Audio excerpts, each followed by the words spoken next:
Okay, so Diablo 4 blew everyone's minds with this. Let's see what they blew everyone's minds with, and let's kind of talk about it together, all right? So let's jump right into this. So I've seen a lot of people meme on Diablo 4's Paragon board system, or in general the Paragon system, and I think this is a complete representation of lack of knowledge, because I've seen so many people say +5 intelligence, lol, +5 dexterity, lol. When in reality, when you look at Paragon boards in Diablo 4, not only is the way you unlock them unique in terms of the gate linking, but also the different tiles, legendary, rare, magic, as well as the glyph system and how they've sort of balanced it out to where running to the next Paragon board might not be the best option available. This is super exciting, and I want to dive a little bit deeper in this video. I've gone over the Paragon board previously, but we did get a couple new images from the developer live stream, so let's talk about it. So I have a suspicion that the Paragon board is going to be the bane of a lot of people's existence. And the reason for that is precisely for some of the things that that we just heard about. There are special nodes. You're going to want to chase those special nodes, right? There are going to be nodes on different boards. We don't know exactly what the boards are or how they work. By that, I mean, Paragon board's already confusing you, right? We need to discuss, and maybe we'll find out in this video that the Paragon boards aren't random. If the Paragon boards are random, that's going to create a whole nother problem. If the Paragon boards are not random, then people are going to find min-max ways to run each Paragon board and which Paragon boards to stack and everything else. And the fact that you can't just sort of have unlimited Paragon points, which means you have to make very hard decisions on what you want to get. And I know the Diablo team has sort of been like, you know, you're going to have a varied way to run a lot of characters. I don't think you are. And then if you do reset your Paragon boards, you're going to have to sort of remember the exact path you made to get back and forth. And while one or two nodes may not make that much of a difference to like your average player, to your hardcore players that are trying to min-max, it's going to be everything. I was really excited for the Paragon boards initially when I thought we had unlimited Paragon, sort of like you do in Diablo 3. But then after the fact that it was told that you do not, that sort of made me reevaluate how I feel about these Paragon boards. So first off, I want to talk about the basics of the Paragon board system, so we kind of have a base understanding of what we're talking about here. I'll let him explain it. I could explain it, I'm sure, in less words. But let's see what he says. If you guys are interested in a more in-depth look, I have a full video on the Paragon board system, which is why I have been pretty conscious about all these pretty false memes going around. So first off here, you can see, you'll notice little circles here. Those indicate nodes, or rather tiles is what they refer to them, with upgraded tiles typically in the center. I think the lack of saving loadouts is going to be a really bad thing for a lot of casual players. Pertaining to legendary quality, then you also have rare that quality. Doesn't sound good at 4 all. to 6 on a board, and then you're going to have magic quality interspersed throughout these nodes. You also see sort of the red circles, which kind of How you doing, Kalo?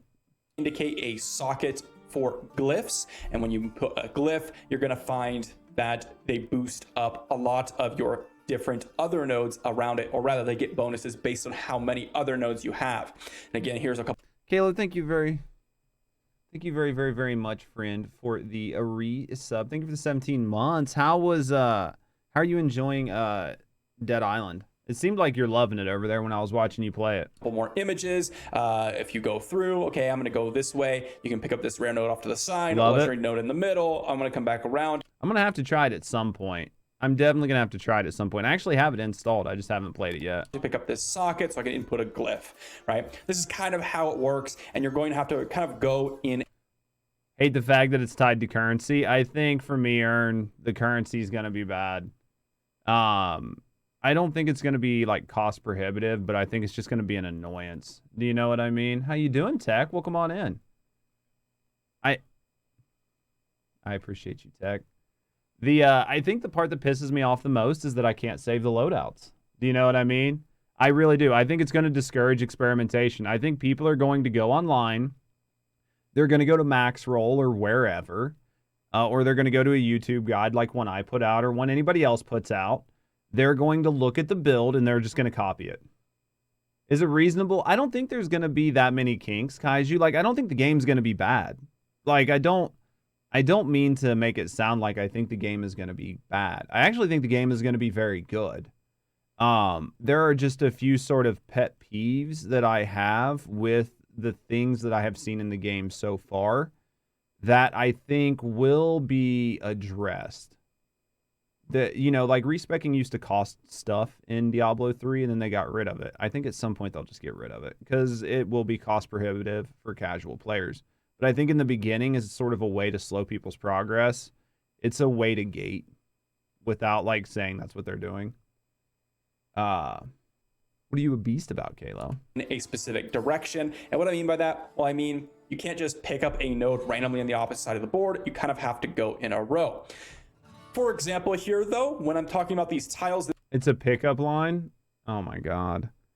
Pretend that I skimmed. I skimmed. Now I see it. Now I see it. Kalo's not a beast. Trust me on that. Everyone ends up with the same build. I think it's going to be, I don't want to say it's going to be like PoE where everybody sort of uses the same build, but I think your ability to, the ability for the average gamer to play around and experiment is going to be a problem. And they're going to be uniques, yeah. And that's the thing. There's going to be uniques. You're going to want to change your build around different uniques you get. Certain gear is going to be better for certain content. You're going to want to have a PvP build versus a PvE build. Every time you want to switch from PvE to PvP, you're going to have to respec your character. You're going to have multiples of the same character. That's where things are going to start to get frustrating. This is what we have to expect. Obviously, the common tiles are that +5 strength, +5 dexterity, which is what people were memeing on. D3, everyone does. There's not a lot of flexibility in Diablo 3. There's really not. There's not. And I think that Diablo 4 will have more flexibility, but at the end of the day, I think Diablo 4 at the end of the day will have more flexibility for most gamers. But when it comes down to the final part of the game and the end game and the grind, there's always going to be a best. And that's what people will use. There's always going to be a meta.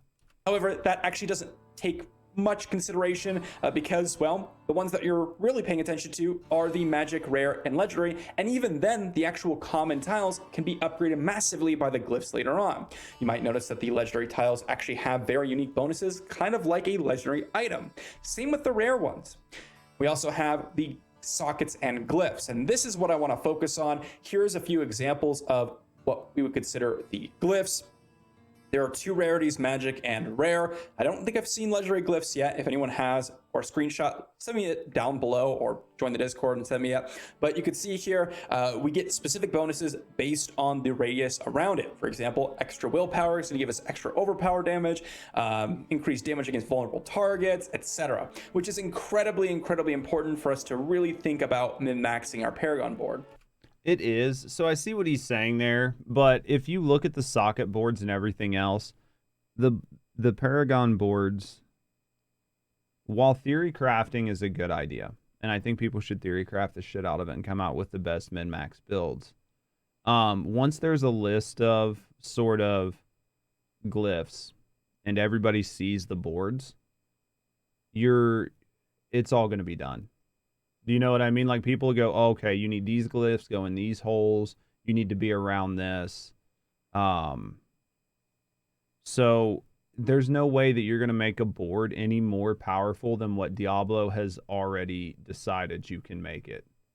And what do I mean by that? Because everything is limited.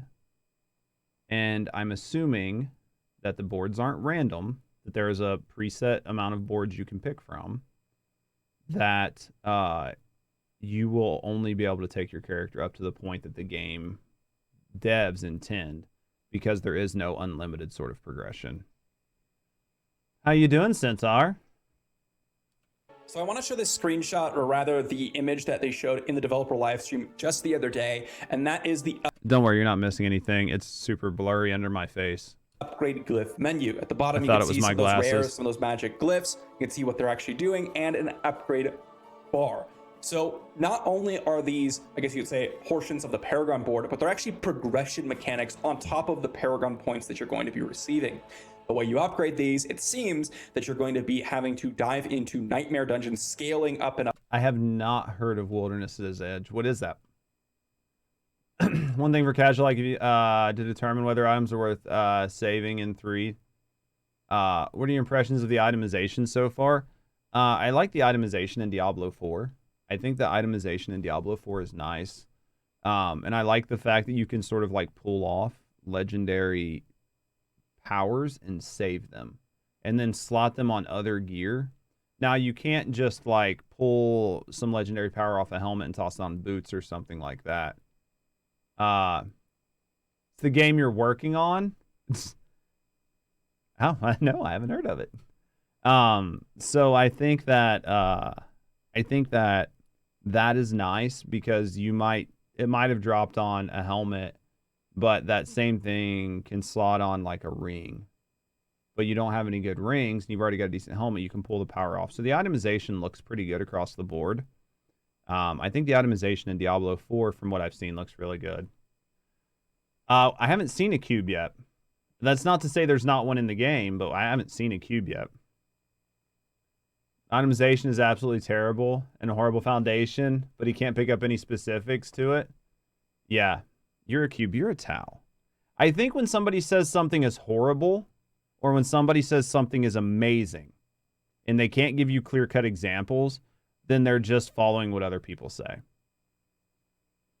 Like, I can't give you clear-cut examples of why the itemization is amazing, but I can tell you that it doesn't look bad. And I can tell you that from the legendary affixes and sort of the things that we have seen from just general gear.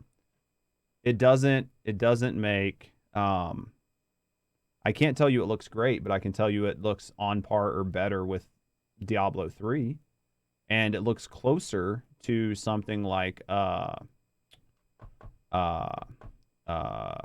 Epoch, which I think is decent. About this game. Huh? If you have some kind of extreme thing about a game, at least, oh yeah. Hate when people don't even think for themselves, for sure. Up and up to actually How you doing, brother? access some way to upgrade your glyphs, whether that's through inputting duplicate glyphs or just salvaging glyphs for glyph XP. I'm not quite sure on that one, but it does seem that you're going to have to be diving into those nightmare dungeons to actually upgrade these. I feel like the glyphs, to me, and I think I've talked about this before, I feel like the glyphs are sort of like legendary gems.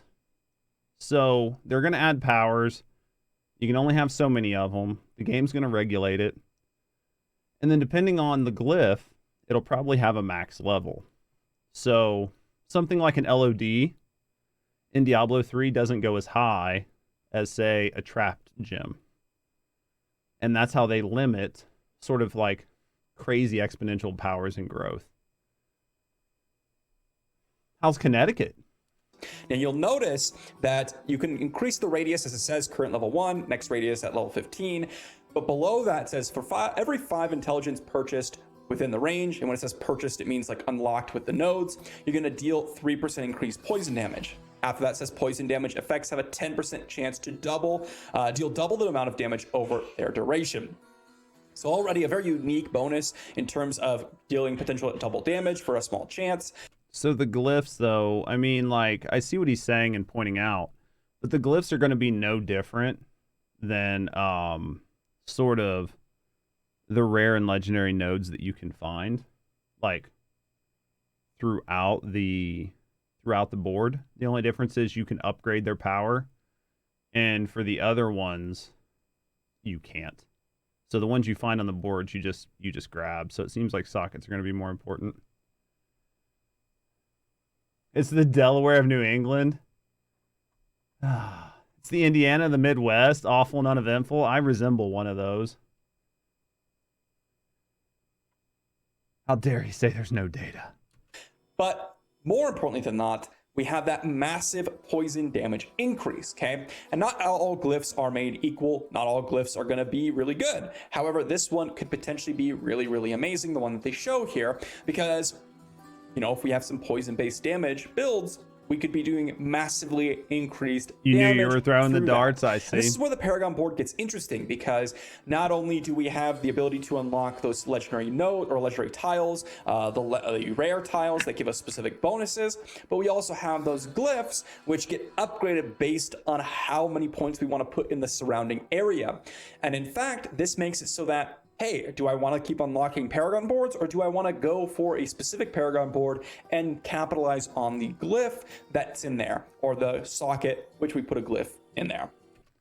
So all of these things are nice, but at the end of the day, once people find out what's the most important, like, it's going to be great for theory crafters until the theory crafting is done. Do you know what I mean? Like, no matter how involved the system is, once people figure out the system, it's no longer a super involved system, and then it just becomes tedious. And it becomes tedious for the average gamer. What I see happening with the glyphs is, over the course of future seasons, Diablo 4 will be able to sort of keep the Paragon boards the same, or sort of like mix out underutilized ones and add new Paragon boards to replace ones that are underutilized just due to layout and whatever. And then they'll be able to sort of take these glyphs and cycle them out through seasons.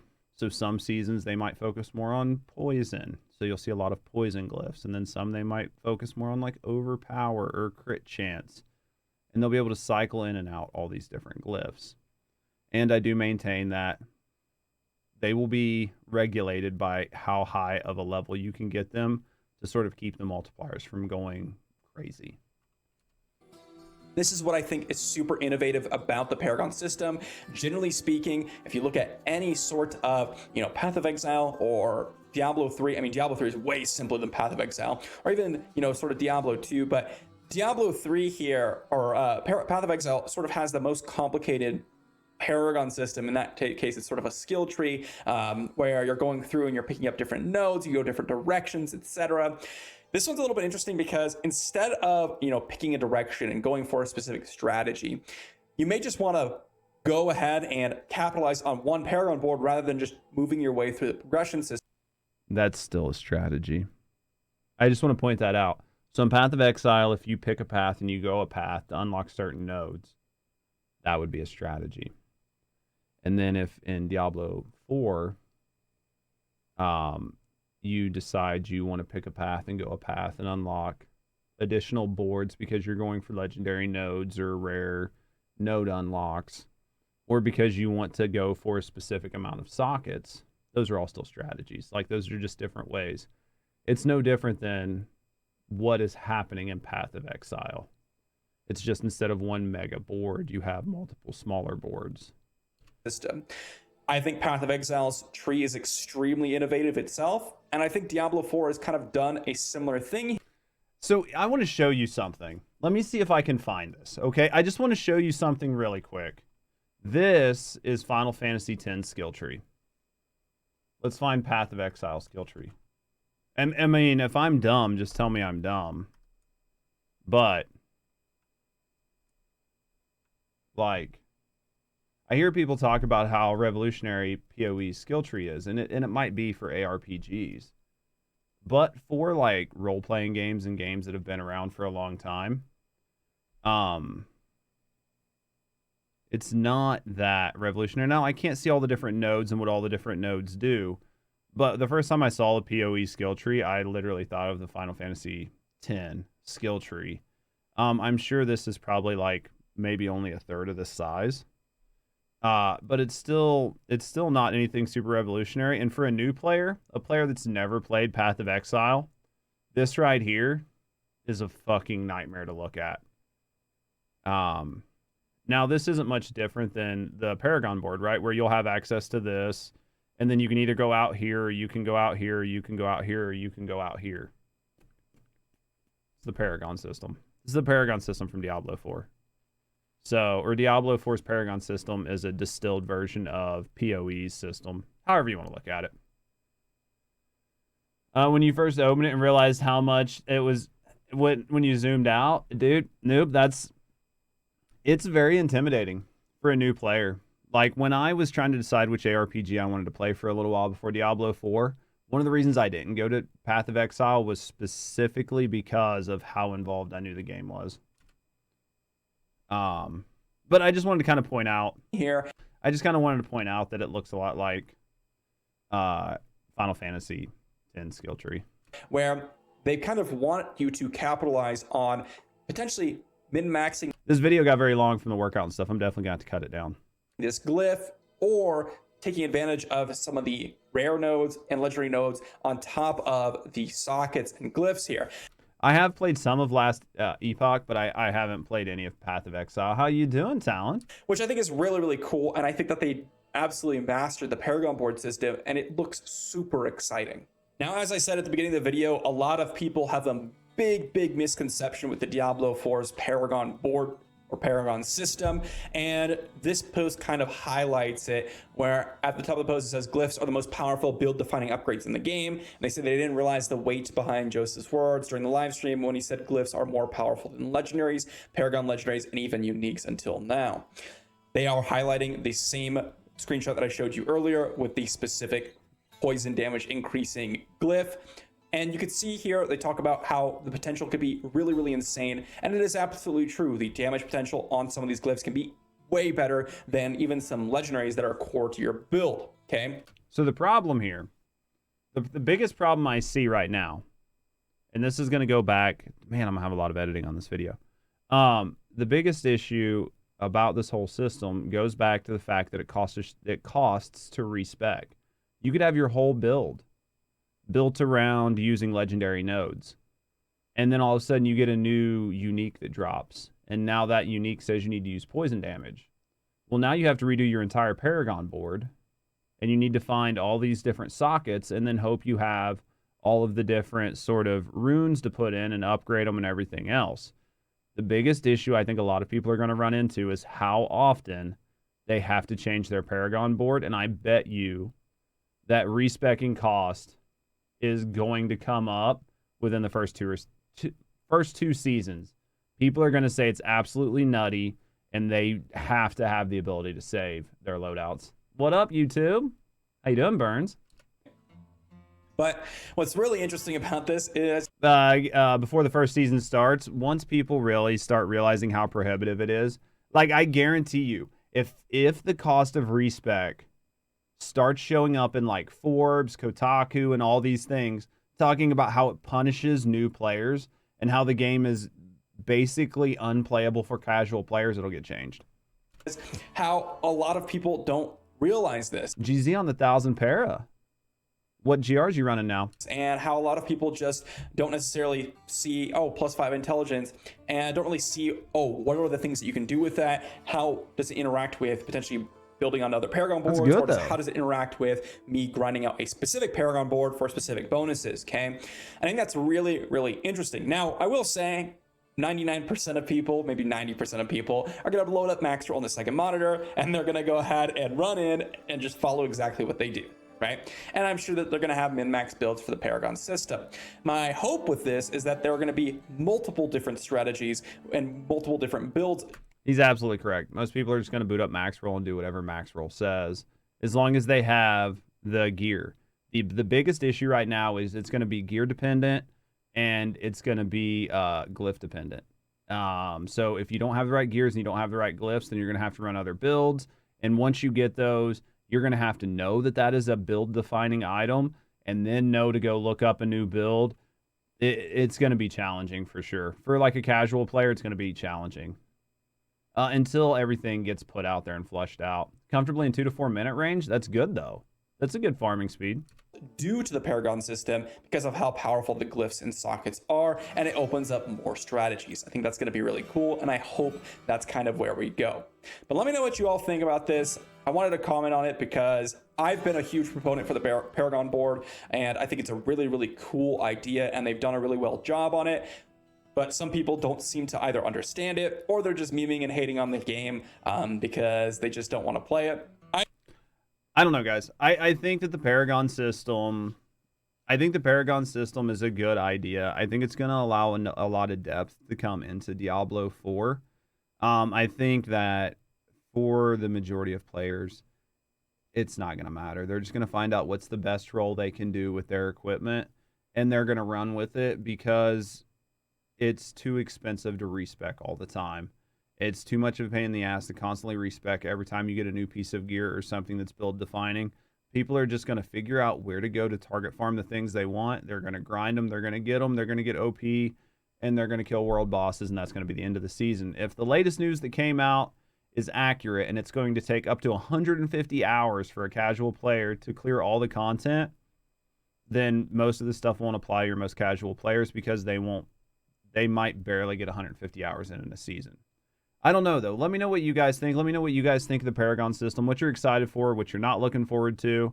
If you think I might be right or if you think I'm completely off base, let me know down in the comments. And as always, have a great day.